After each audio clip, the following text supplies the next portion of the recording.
Hello दोस्तों, आज की कहानी है तोते की मौत। एक बार बादशाह अकबर किसी व्यापारी के पास से तोता खरीद कर लाए।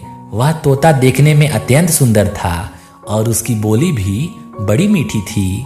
अकबर ने उस तोते की रखवाली के लिए एक सेवक को नियुक्त कर दिया और उसे साफ हिदायत दे दी कि अगर तोता मरा तो तुम्हें मृत्यु दंड दे दूंगा, और इसके अलावा जिसने भी अपने मुंह से कहा कि तोता मर चुका है उसे भी मौत की सजा मिलेगी। इसलिए तोते की रखवाली अच्छे से करना। सेवक तोते को लेकर चला गया और बड़े उत्साह से उसकी देखभाल करने लगा।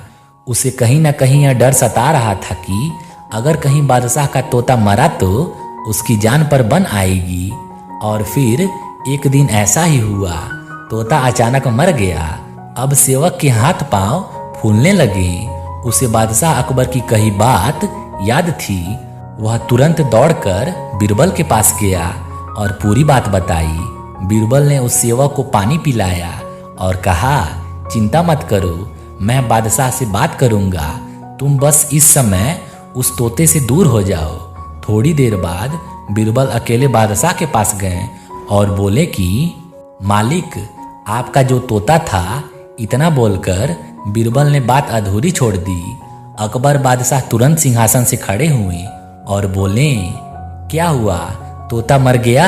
बीरबल बोले, मैं सिर्फ इतना ही कहना चाहूंगा कि आपका तोता ना मुंह खोलता है, ना खाता है, ना पीता है, ना हिलता है, ना डुलता है, ना चलता है, ना फुदकता है।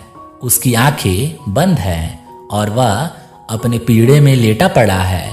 आप आइए और जरा उसे देखिए। अकबर और बीरबल फौरन तोते के पास गए। अरे बीरबल, तोता मर चुका है, ये बात तुम मुझे वहीं पर नहीं बता सकते थे? अकबर क्रोधित होते हुए बोले, उस तोते का रखवाला कहाँ है? मैं उसे अपनी तलवार से सजाए मौत दूंगा।